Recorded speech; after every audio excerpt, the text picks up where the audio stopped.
Pensadores volumen 2, hoy es la primera etapa, así que en sucesivos días se darán encuentros entre autores, autoras y los lectores, en este caso representados por varios de los clubes de la Red Nacional de Clubes de Lectura, en algún caso por sus moderadores, algunos de sus participantes, así que la idea, bueno, es compartir en estos días una experiencia de encuentro entre los escritores y los lectores. Bueno, el título le dimos a esta mesa, Ser y Desear, ¿no? En el desencuentro, la promesa. Para empezar, vamos a presentar a nuestras autoras, que todos ustedes las conocen, pero bueno, capaz que para que alguien, si está escuchando en el parlante, el pasillo, se arrima, dice, ¿no? Que es como raro el espacio, a mí me parece enorme, todavía estoy como medio deslumbrada por la perspectiva, así que voy a tratar de concentrarme. A mi lado, Janina Vidal, profesora, magíster, doctoranda, para presentar su primera novela, Niñas Vírgenes, también hablar en general de todo lo que surge aquí. A su lado, Virginia Anderson, para conversar en especial de sus dos novelas, de Contrato Familiar y Dónde poner los muertos, que fue recientemente también presentada aquí en la feria. Y a su lado, Tamara Silva, argentina, para hablar de temporadas de ballenas y de desastres naturales. En el caso, bueno, guionista también, Virginia, que me olvidé de decirlo, además de escritora, y en el caso de Tamara, estudiante en Facultad de Humanidades, además de autora, en la tecnicatura, estudiante avanzada en la Tecnicatura de Corrección de Estilo. Y bueno, capaz que la idea es empezar un poco con la primera pregunta de mi parte, que es este hilo que une las lecturas de estas tres novelas, en lugar de la mujer y el peso de la comunicación intergeneracional, que me parece que es uno de los temas, de los tópicos más hermosos que atraviesa a las tres obras presentadas este año. Un poco de dónde surge esa necesidad, ese deseo, ese impulso de comunicar al respecto. Bueno, buenas tardes. Y un poco yendo a la pregunta, a mí la cuestión generacional en sí se empezó a convertir en una especie de obsesión, incluso fuera de Niñas Vírgenes, en otro tipo de escrituras, es algo que en sí me obsesiona. Primero porque antes de escribir la novela, yo por sí yo ya empezaba a leer cosas que tuvieran esa temática, con autoras uruguayas, incluso ya había leído a Virginia en Contrato Familiar. Entonces ya perseguía esa obsesión como lectora. Después esa obsesión capaz que empezó a crecer un poco, creo yo, con algo tan íntimo como es el espacio de análisis, ¿no? Y después en la escritura, y siento que se sigue reproduciendo, capaz que es un lugar, no sé por qué no puedo salir de ahí, estaría bueno pensarlo, pero en sí es como algo que me interesa por el mero hecho de que me parece que somos residuo de generaciones pasadas, de residuo de historias, de lo aprendido, de lo guardado, también de lo silenciado. Entonces creo que esos tejidos, esos teléfonos descompuestos que se van generando a través de las generaciones, me gusta porque hace que se construya también una especie de, llamémosle, de oscuridad o de algo siniestro en algo tan familiar y tan amigable como es la familia, como puede ser tu propia madre, tu propia abuela, tu propia hija, y donde parecería que en la transparencia o en la honestidad afectiva que se tiende a pensar que están esos vínculos, también está lo otro, ¿no? También está el enigma, lo que no se dice, está lo perverso. Entonces eso es lo que a mí me interesa y por eso siempre como que vuelvo a lo generacional. Bueno, voy a tratar de resumir porque creo que lo que yo escribo también, o sea, pregunta bien al caso. Que en el caso del contrato familiar, por ejemplo, ese libro surgió de mi necesidad de descubrir a una persona. Y es increíble decir descubrir a una persona porque se trata nada más ni nada menos que de mi abuela paterna, una persona que me crió y que estuvo conmigo muchos años, que tenía ese rol de madre, ¿no? Y sin embargo, en los relatos familiares, en los relatos que se hacen de la familia, que se construyen, no estaba, no aparecía, y surge realmente de esa necesidad de querer encontrarla, de saber quién era, cosas que ya, por supuesto, al no tenerla, todas esas preguntas que surgen tarde, no tener su respuesta. Entonces empezar a hurgar y empezar a recrearla a través de la memoria y la memoria visual de nuestras interacciones, de nuestro vínculo, de sus maneras, de cosas mínimas, ¿no? Pero de donde podía agarrarme para poder decir, bueno, ¿quién era mi abuela? A veces esa necesidad de saber qué le hubiese gustado, ¿no? Porque creo que no tuvo opciones en la vida. Hizo una cosa muy arriesgada en ese momento de su vida, que muy joven se vino del interior, de Mercedes a Montevideo sola, eso sabía de su historia, y nunca más tomó contacto con su familia de origen,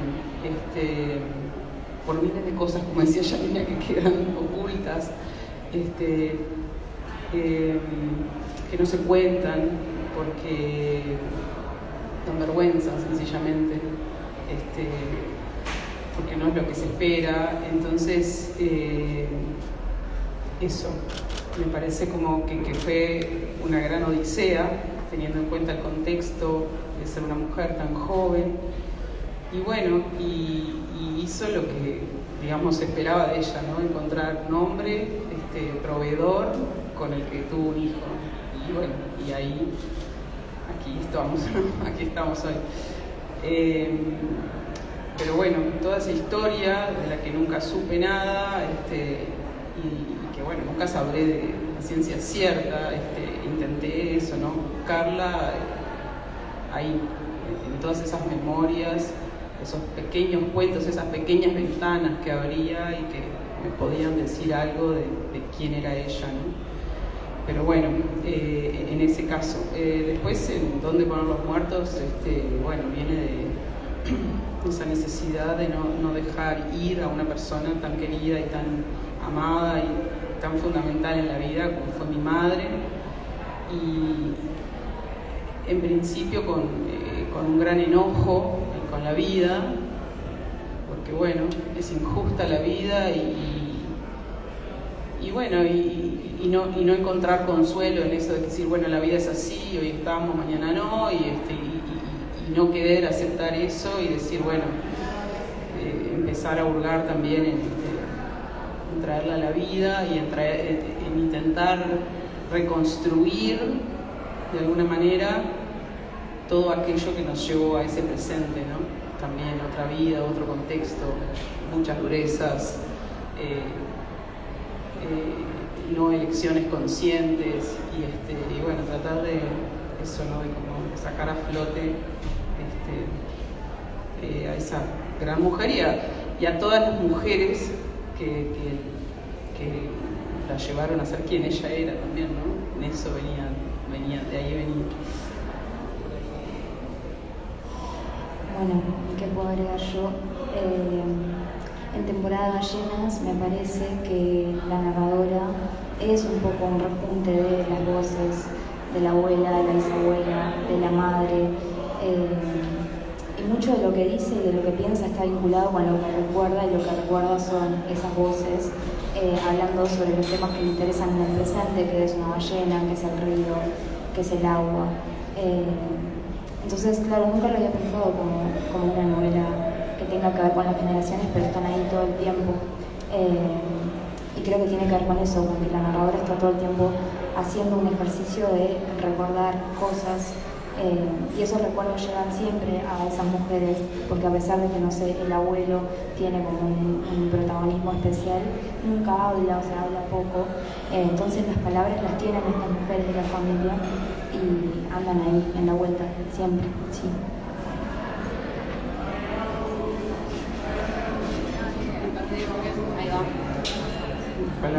Bueno, entonces también a propósito, una cosa que impacta en la obra de las tres es cómo en la atención, ¿no?, de estas mujeres que desean, que recuerdan, mientras son alguien distinto a la persona que recuerdan, pero que subrayan su identidad. En el caso de las narradoras, ustedes, o sea, con más o menos elementos propios de la vida de las autoras, pero digo, pensando en los personajes de las narradoras, cómo a veces entran en tensión, no la familia y también los otros contextos, los otros ámbitos de socialización, ¿no?, el ámbito educativo o de lo necesariamente que no es parte de la estricta familia, sino en el caso de Temporada de Ballenas, la relación con los vecinos, las relaciones de vecindad, o la familia extendida, ¿no?, los amigos de los padres, etcétera, en las distintas épocas, o cómo incluso esos personajes se moldean, se adaptan, pueden llegar a ser como camaleónicos a veces hasta en sus actitudes según el ámbito en el cual están. Entonces la pregunta viene por el lado de cómo creen que en el futuro se va a retomar la importancia de los ámbitos de proximidad y si realmente como que los tenían presentes mientras los escribían. O sea, si decían, bueno, lo voy a contraponer a la familia, lo voy a poner como un complemento de la familia, cuando aparecían, no sé, pienso en el colegio, sobre todo en la novela de Yanina, pero las tres lo comparten también, así que quería saber un poco si pensaban cómo construirlo en paralelo o contraponiéndose a lo que hablaban de sus familias, de la familia de las narradoras. Yo creo que en mi caso, problematizar la identidad tenía que ver no solo con elaborar, digamos, un criterio genealógico, ¿no?, sino también, capaz que porque soy docente, entonces me parece que el proceso de escolarización es algo fundamental y que deja sus huellas, ¿no? Entonces, primero porque yo de lo que hablo básicamente en la novela es de la escolarización de la narradora en un colegio católico, ¿no? Yo hice desde la guardería hasta la secundaria en un colegio católico, en un colegio de monjas, ¿no? Y de algún modo yo quería ver, o por lo menos quería que los lectores, ¿sí?, las lectoras vieran también cómo influye también el contexto educativo en la vida de una persona, ¿no? En la vida sexoafectiva, ni que hablar cuando está la religión ahí metida, pero también en la elección de amistades, en lo que tiene que ver con la clase social, sobre todo el vínculo entre el dogma católico y el racismo, que parecerían como dos temas separados y que en realidad para mí están sumamente unidos, y entonces por eso para mí era como algo totalmente importante el hecho de, bueno, sí, hablar de la cuestión educativa, ¿no?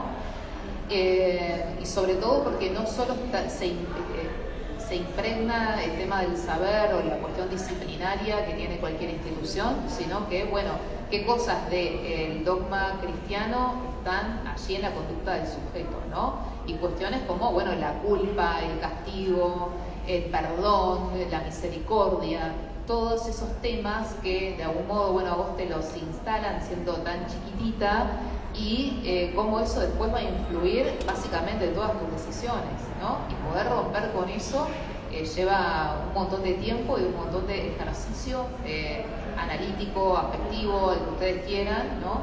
Para descontracturar eso y hacer una vida un poco más plena, ¿no? Entonces, de ahí la cuestión de lo religioso, de lo virginal, de las figuras religiosas, de los rituales religiosos, que de alguna manera son formas de socialización, pero también son formas de, bueno, amoldarse a una forma de ser que a veces termina siendo perjudicial, y más en la vida de un niño o una niña, ¿no? Sí, totalmente de acuerdo con lo que decís, ¿no? Que es impresionante, por supuesto, la incidencia de todo eso, pero en mi caso, particularmente, creo que las dos protagonistas, ¿no?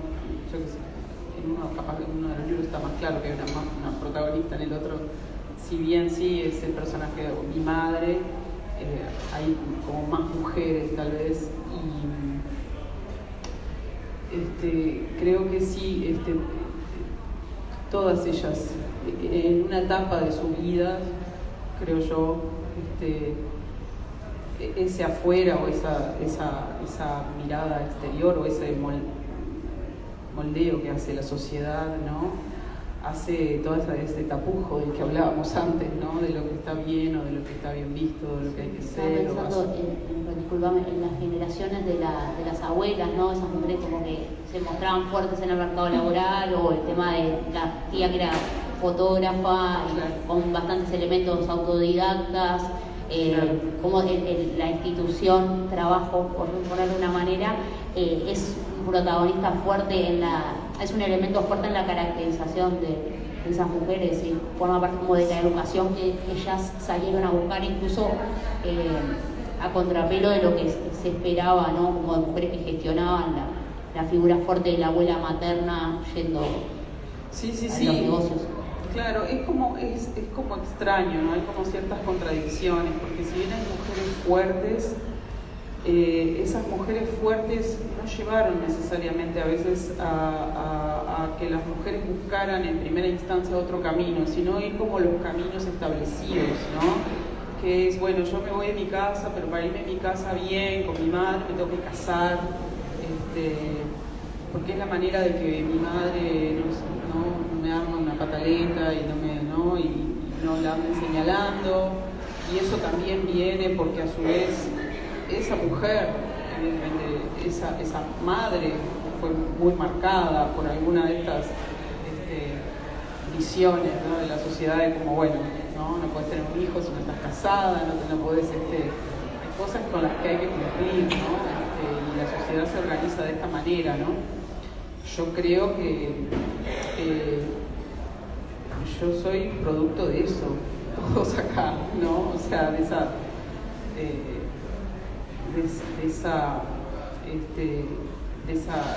esas reglas que marcan que las personas deben hacer las cosas de esa manera y no de otra, ¿no? No estaría acá contando esta historia si no hubiera sucedido así, si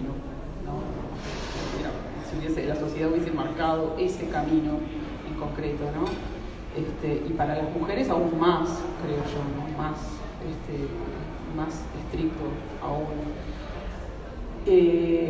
Si bien creo que todas esas mujeres fuertes encontraban maneras de revelarse en su vida, ¿no? Más íntima, o de reírse, o de no sé, zafar de la institución o de lo que hay que hacer o el deber ser, creo que de todas maneras eso impidió eso, ¿no? Porque mucha gente se quiere sentar ahí, saca mi cartera. Sí, saca mi cartera y me abrigo, no hay problema, déjalo. El deseo, ¿no? De eso que, no sé, yo por lo menos tengo esa libertad hoy de preguntarme, bueno, ¿qué deseo? ¿Qué tengo ganas de hacer? ¿No? Yo me lo pude plantear. No me quiero casar, no tengo ganas de casarme, no tengo por qué si no quiero, no tengo por qué tener hijos si no quiero.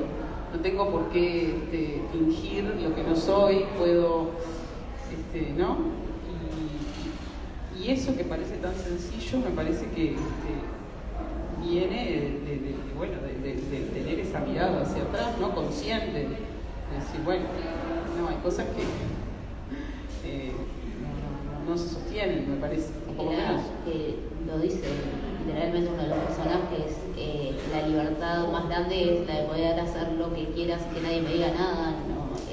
Lo dice una de las abuelas, ya como en una etapa, claro, al final, y decir, acá está todo explicitado el fin, pero el tema es que lo logra en el final de su camino, y eso es como, es cuando algo lo ves, decís, en mi caso como lectora me dio como alegría y un poco de rabia a la vez, porque estaba como todo muy avanzado ya. Sí, pensaba también en eso de que también es como parte de mi reflexión de decir, de pensar en el hecho de que yo soy producto de eso, que yo soy, en un momento lo digo, creo que uno de los hablando de mis hermanos y de mí, ¿no? Uno de los errores más queridos de mi madre, pero un error al fin, o sea, porque de haber tenido otra conciencia o haberse plantado de otra manera en otro, pero bueno, siempre hay que contextualizar, ¿no? Es así, no estaría acá hoy, es eso, ¿no? Pero bueno, vale la reflexión. Yo me quedé pensando un poco en esto de los discursos religiosos y pienso que en la novela, claro, aparece la Virgen todo el tiempo, que es la Virgen de Minas, y para la niña narradora es casi que una estrella de rock, porque ella dice, soy su fan número 1, la tiene como pegada, tiene una estampita pegada al lado de la cama, tiene una piedra al cerro, o sea, la ama a la Virgen, pero no la ama como Virgen, sino como figura que ella piensa que protege a la ciudad, que protege a su abuela. Y todo lo que le dice la abuela, que tiene como una carga ahí religiosa importante, ella lo recibe de otra manera, me parece, o lo reproduce al menos en la novela de otra manera. Que eso era algo que me parecía divertido, me parece también como muy propio de la infancia, como esto de mirar, al menos de mi infancia, de haber estado como siempre en presencia de esa Virgen que está allá arriba y a la que se va el 19 de abril. Me parecía algo como más muy familiar y muy de eso, una Virgencita, yo tenía una al costado de la cama, como tal, algo que estaba muy, muy presente. Y pensando en los vecinos, que vos decías antes, claro, esta novela es como una novela de barrio y el universo de la novela es el barrio y un barrio en el que están los familiares, los amigos, la piscina, como todo lo posible se encuentra como en esas 5 cuadras y claro, incluso la niña va a la escuela, pero eso tiene como un rasgo parecido a mí, porque yo iba a la escuela en el centro y mis amigos del barrio no eran mis amigos de la escuela y después mis amigos del liceo tampoco no eran mis vecinos, porque todo quedaba lejos. Entonces esos dos universos están bien separados y los amigos de la escuela no aparecen en la novela, son los amigos del barrio los que están como dando vueltas, acompañándose, jugando y recordando juntos. Entonces me parece interesante pensarlo como un universo que está fragmentado porque está la familia, por un lado está la casa, puertas para adentro que es una cosa y puertas para afuera que es otra, pero claro, también están esos niños que entran y salen de todas las casas y esos vecinos que están como mirando por la ventana. Entonces lo voy a tratar de narrar con mayor frescura, por más que no sea algo que aparezca muy a menudo como tópico. No sé cómo el tema de las diferentes religiones que aparecen en la narrativa de ustedes. En mi caso sí me empeñé como a hablar de las religiones, primero porque Uruguay es bastante plural en ese sentido, o sea, se permite cualquier tipo de ritual. En segundo lugar porque, bueno, como fui escolarizada como católica y por momentos yo no sé si soy católica o no, es como que todo el tiempo estoy como con, no sé bien qué hacer mucho con todo eso, o a veces entro, por ejemplo ahora estuve en Italia y cada media cuadra tenés una iglesia, entonces yo a veces entraba y me decía la señal de la cruz y en otras no lo hacía y no sé por qué, en algunas lo hacía y en otras no, en fin. pero sí me interesaba mostrar las diferencias de las religiones y cómo en algunas la fe era algo mucho más permisivo. Y para mí era sumamente importante marcar la diferencia con el Umbanda, porque sí, a mí, algo que yo cuento en la novela y que es real, que mi abuela, o sea, yo era asmática, a mí el asma se me fue con el desarrollo, pero yo fui asmática crónica y mi abuela como última salida me lleva a un templo Umbanda a ver si me podían curar.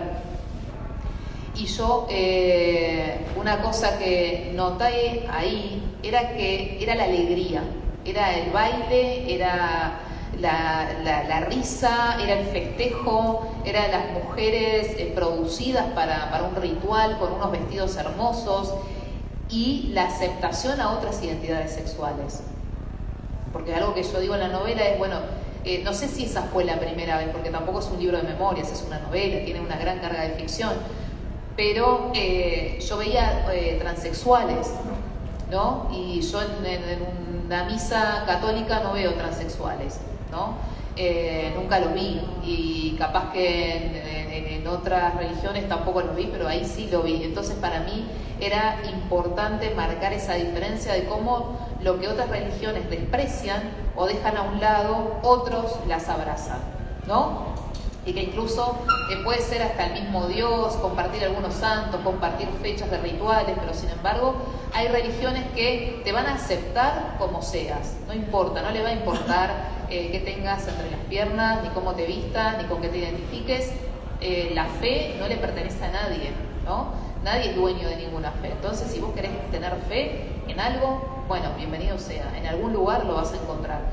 Y eso era lo que a mí me importaba, ¿no? Como, bueno, ¿qué otras cosas fuera de mi pequeño mundo infantil del catolicismo había y que eran esas identidades que quedaban por fuera, ¿no? Sobre todo el tema de la religión afroumbandista, además es afroumbandista, ¿no? Entonces ya ahí hay una carga racial, de fe, hay un montón de cosas. En lo evangélico también, que yo veía la alegría desde otro lugar, pero también veía la alegría, veía otros permisos. Yo veía que el pastor, y también estaba la pastora, había una mujer que podía dar la misa, no solo un hombre. Entonces cuando yo lo veo, que eso lo veo justamente porque mi madre tiene una gran amiga que es evangélica, para mí fue como... O sea, de niña siempre acostumbrada a ver curas y ver una mujer, una pastora que lleva adelante, no sé lo que yo puedo decir, mi mujer, sobre todo porque creo que no se habla tanto de religión acá y creo que la religión te identifica muchísimo y además por cierta hipocresía que tiene la religión también, ¿no? De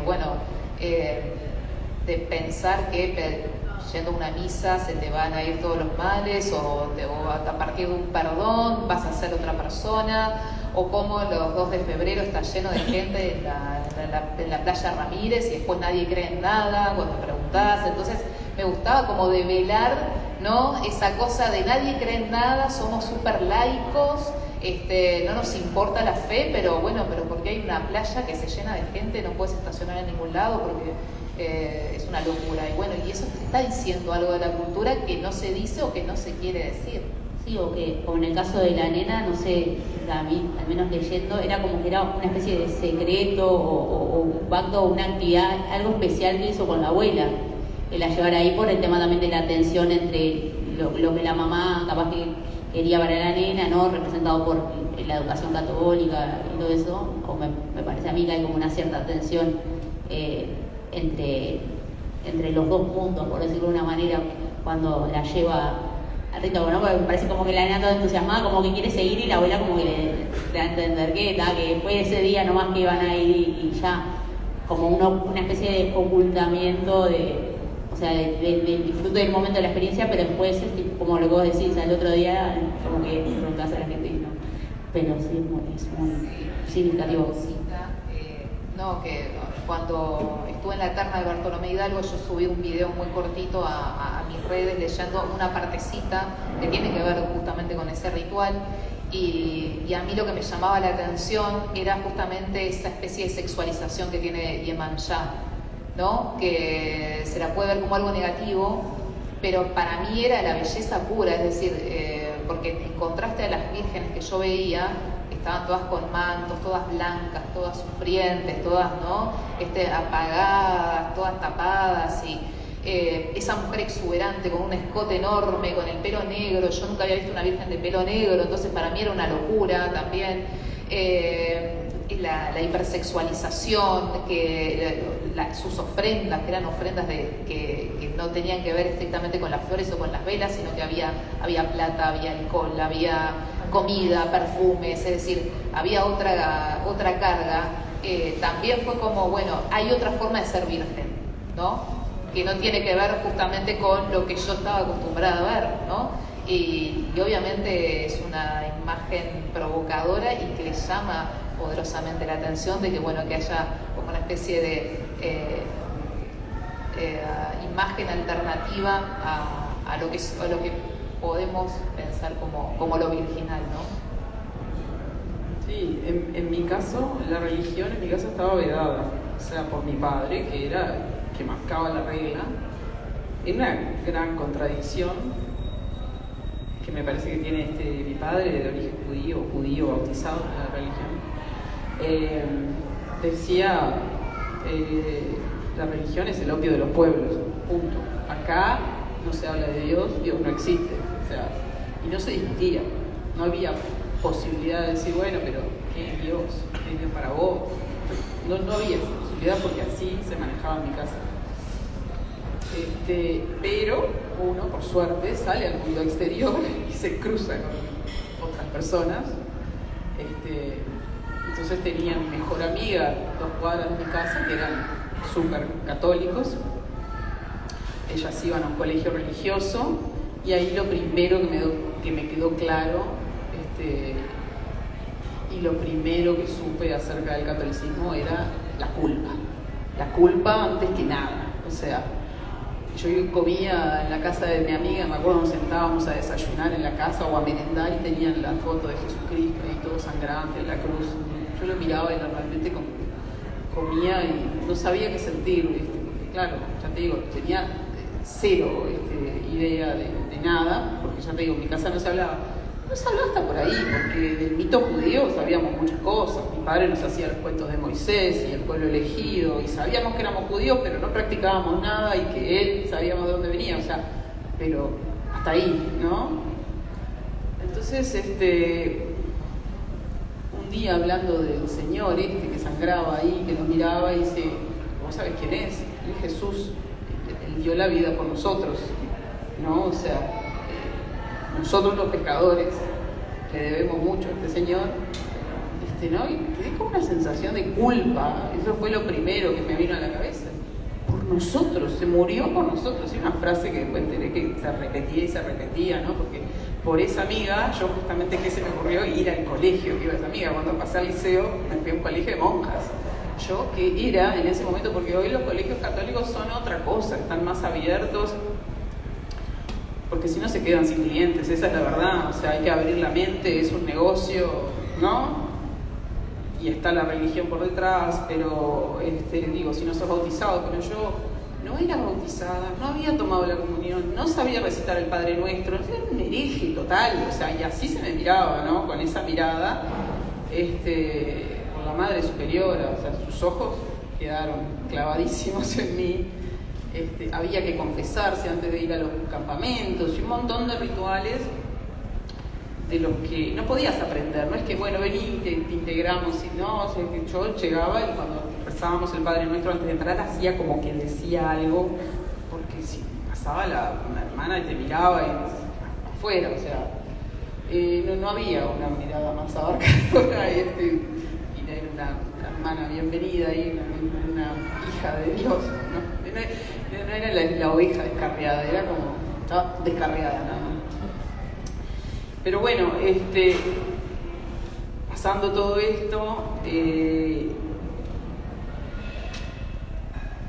creo que hay una cosa que creo que viene después en mí, en la reflexión, luego de esta gran pérdida que tuve, ¿no? De mi madre. Te das cuenta de una cosa que es el amor y duelar es algo innegociable. Uno no elige velar a alguien o no, es algo que si querés y perdés a esa persona es algo que inevitablemente va a pasar. Y en ese momento, cuando uno se quiere agarrar de cualquier poste que venga, alguien que te explique algo, que te sostenga en eso, entendés, o por lo menos yo puedo entender un poco mejor a qué viene a veces las religiones, por hablar del lado, estoy hablando del lado bueno, positivo y espiritual, de decir, yo quiero creer, decía, yo quiero, ¿no? O sea, yo quiero pensar todo esto que me contaron, ¿no? De que llegó a la meta, porque esa es la meta, ¿no? Para los católicos, llegar al lado de Dios y que está con otras personas que la quieren y está en una fiesta y que no sufre más y que yo voy para ahí, o sea, aguantame que voy y nos vemos, ¿no? O sea, no me dejes acá porque pero bueno, creo que un poco lo digo que es imposible, ¿no? Es imposible y no porque, a ver, no me considero una persona no de fe, ¿no? O sea, tengo mucha fe en muchas cosas, pero sencillamente, yo no sé, yo creo que eso quedó marcado a fuego en mí, esa crianza, ¿no? Tiene mucho que ver con eso, ¿no? Yo dejé a mis hijos más en libertad, ¿no? O sea, en mi casa se puede hablar de religión, se puede hablar de Dios, de quién es Dios, de qué piensa uno, de qué piensa el otro, no les digo nada. Uno se quiso bautizate, no creo más en Dios, no creas más en Dios, o sea, se puede, ¿no? O sea, pero en mí, no sé si es eso, o esa manera tan racional y no materialista de poner los pies en la tierra y decir, bueno, acá estamos, esta es la vida, es la que hay y es lo que hay, ¿no? Y acá estamos. Pero bueno, se puede entender por qué el refugio, ¿no? La parte más positiva o luminosa de la religión, que es eso, ¿no? El refugio de necesitar. Pero bueno, uno encuentra otros refugios, ¿no? Ahí es cuando viene el arte también a salvarnos, ¿no? Encontrar la poesía, empatizar con otros. Digo, tal vez esa sea mi religión, pero bueno. Pensando un poco también el tema de qué es, y ahí la pregunta, ¿no? La búsqueda, la invención, ¿no? Como el vecino que hace, capaz que spoileamos mucho si decimos, pero el dispositivo para llegar a la ballena, un poco qué representa, porque él en algo tiene fe y le transmite también esa fe a la narradora, que si eso trascendental, ese mensaje está medio como ahí al final escondido. Claro, yo escuchándolas estaba pensando, yo tengo ventaja, claro, Yarmina tiene que, estás en el peor lugar, sí, claro, yo pensaba que cuando me pongo a escribir nunca entiendo nada como así rápido y después al leer o cuando otras personas leen empiezo a entender y en este momento es como un momento de descubrimiento porque empiezo a pensar en esas cosas que aparecieron en la escritura que yo no pensaba, no pensé como bueno esto va a aparecer acá y va a cumplir esta función. Pero respondiendo a tu pregunta, tengo una amiga y de repente los dos tienen una excusa para juntarse y hacer algo. Están medio solos, es verano, hace mucho calor, hace mucho que no llueve. Entonces se juntan a crear como ese dispositivo imposible, a pensar cosas de ciencia que en realidad ninguno de los dos entiende demasiado. Y es en ese ejercicio de, bueno, sumergirse al agua, probar ese dispositivo que no sirve, que la narradora empieza a pensar como en el resto de las cosas, en la Virgen, en su madre, en su bisabuela, en los vecinos, como en ese ejercicio de esforzarse por hacer algo que no sirve para nada y como dejarlo todo y divertirse. Yo creo que es un poco en lo que los dos confían es en ese esfuerzo, que saben en el fondo que no va a servir, pero igual lo prueban, igual hablan y se juntan, y un poco es como la esperanza de la novela, que al final eso funcione. Iba a decir el final, pero no. te lo devuelvo. No, tenés micrófono ya. Bueno, antes de cerrar, capaz que la última pregunta, y volviendo al principio, ¿qué creen que es lo que un lector debe saber antes de enfrentarse a sus obras? Eso por un lado, y por otro, si quieren recomendar algo que estén leyendo últimamente, la típica pregunta final de estas actividades, en qué andan, si están leyendo, si están produciendo, si están como en un parate, porque están más en modo como de compartirlo, estos libros de reciente lanzamiento, si ya andan preparando lo próximo. Un poco como hay 3 preguntas en una, puede empezar la que quiera. Esa puede ser eso. ¿Qué deben saber? Nada es verdad, nada de lo que...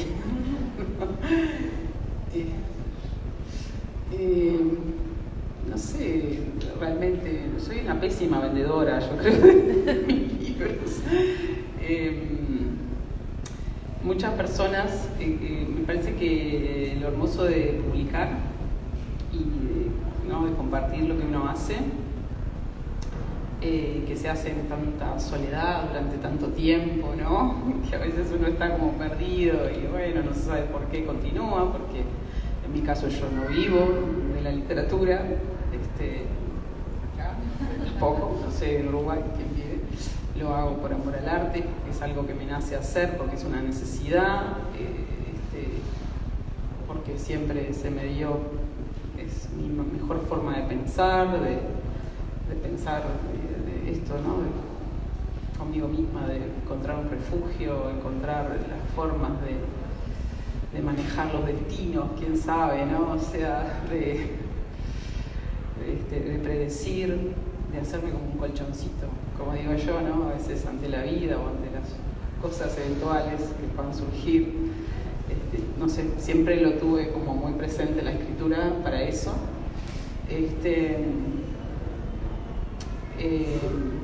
Siempre estoy escribiendo, no hay un momento en que no me sepa escribiendo. Esto no quiere decir que te diga estoy escribiendo esta gran novela que ya, esperen, coming soon, ya viene ahora.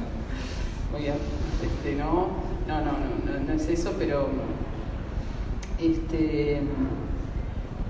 siempre estoy en algún proceso de escritura, que tiene que ver, para mí, esto que les decía, la escritura nace de una necesidad de expresarme, de desahogarme tal vez, en la literatura no es porque yo esté buscando historias para contar, ¿no? Qué gran historia, voy a escribir una novela, o se me ocurrió una idea brillante, voy a escribir una novela con este personaje, si la estructuro así, no,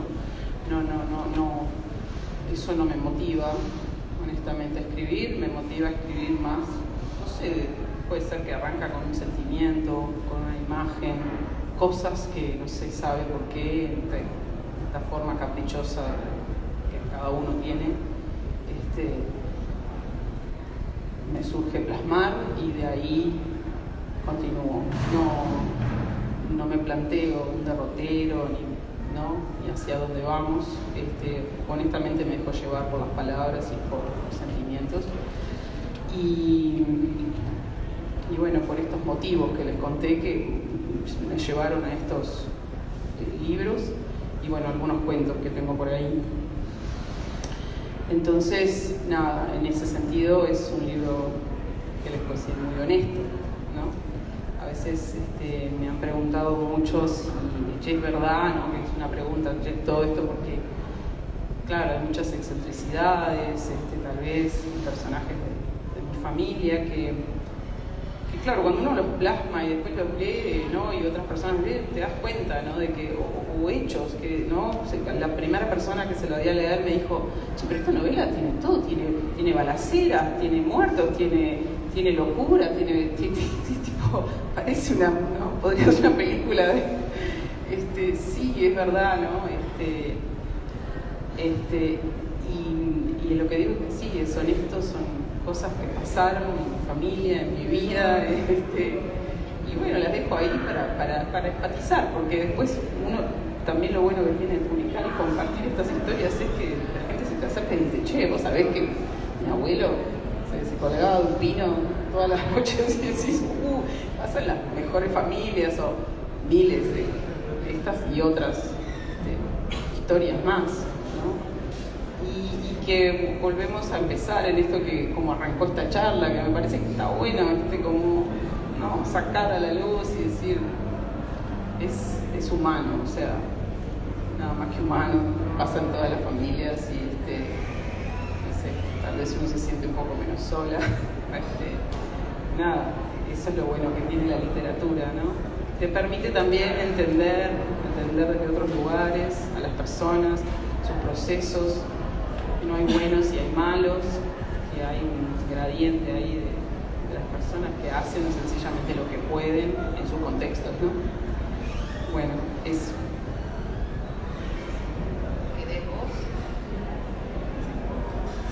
Bueno, yo no puedo responder también como respondió Virginia y hacer ese esfuerzo, así que